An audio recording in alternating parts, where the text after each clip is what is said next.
Pesawat latih milik Federasi Airsport Seluruh Indonesia atau FASI jatuh di Kabupaten Bogor, Jawa Barat pada Minggu 3 Agustus pagi. Lokasi jatuhnya pesawat persisnya berada di kawasan tempat pemukiman umum atau TPU Benteng, Desa Benteng, Kecamatan Ciampea, Bogor.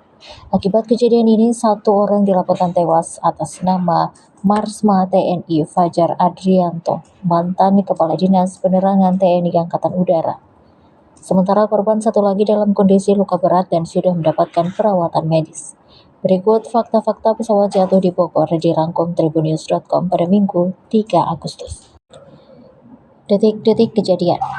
Detik-detik pesawat FASI jatuh di Bogor sempat terekam kamera warga. Dalam video nampak pesawat FASI dengan register PK S126 awalnya terbang dengan normal.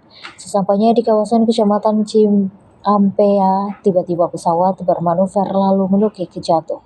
Hal ini dibenarkan oleh warga sekitar yang melihat langsung kejadian tersebut.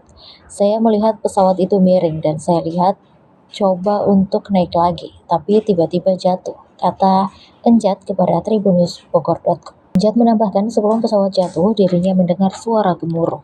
Suara tersebut bertahan cukup lama sebelum pesawat akhirnya jatuh. Ia juga bersaksi tak ada ledakan usai kejadian.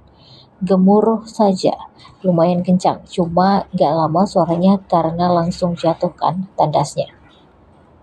Kondisi lokasi kejadian. Berdasarkan pantauan tribunnews.bogor.com, warga mulai memadati lokasi kejadian. Pihak berwajib juga menuju ke tempat kejadian. Proses evakuasi kepada bangkai pesawat berlangsung sejak 12.25 WIB.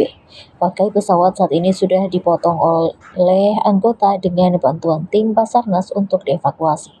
Pemotongan mulai dilakukan dari bagian sayap pesawat. Pesawat untuk olahraga.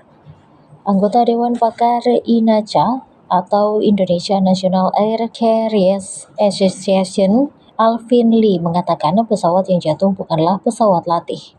Pesawat itu diperuntukkan untuk kepentingan olahraga, kategori microlight yang total bobotnya bersama penumpang itu di bawah 600 kilo, katanya. Alvin Lee melanjutkan, lantaran bobotnya yang tidak lebih berat dari sebuah mobil, pesawat ini rentan terhadap angin kencang. Pesawat ini juga sederhana, bahkan tidak memiliki black box. Jadi ini bukan menggunakan instrumen untuk terbang itu, makanya dinamakan pusat olahraga, karena betul-betul tergantung pada keterampilan pilotnya, bebernya. Penyebab jatuhnya masih belum diketahui. Alvin Lim juga melihat pesawat pada awalnya terbang dengan normal lalu berputar 180 derajat, hingga akhirnya pesawat menukik hingga menghujam ke tanah. Meskipun demikian, ia belum bisa menyampaikan dugaan penyebab dari jatuhnya pesawat ini. Alvin Lee memastikan kecelakaan bukan karena masalah sayap pesawat yang patah di udara. Ini bukan karena konstruksinya, jadi tidak ada sayap yang patah. Pesawat sempat berputar 180 derajat kemudian menghujam ke permukaan bumi. Nah, apakah ada masalah dengan sistem kontrolnya sehingga menghujam atau mengalami stall? Ini yang belum diketahui, tapi nanti kita akan bersama-sama melihat hasil keterangan resmi dari pihak berwajib, tegasnya. Sosok Marsma TNI Fajar Ardianto.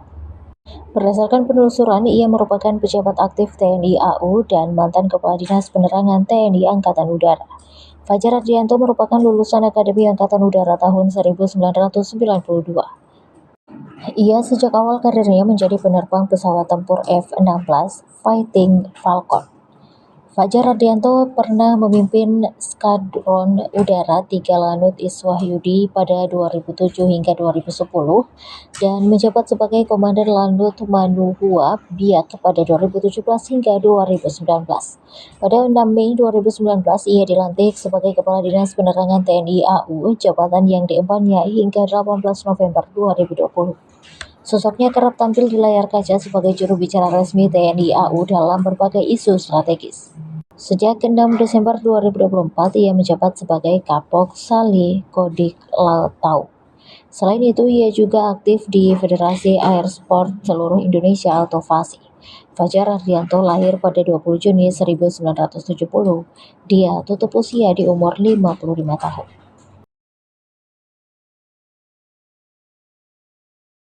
Download Tribun X sekarang, menghadirkan lokal menjadi Indonesia.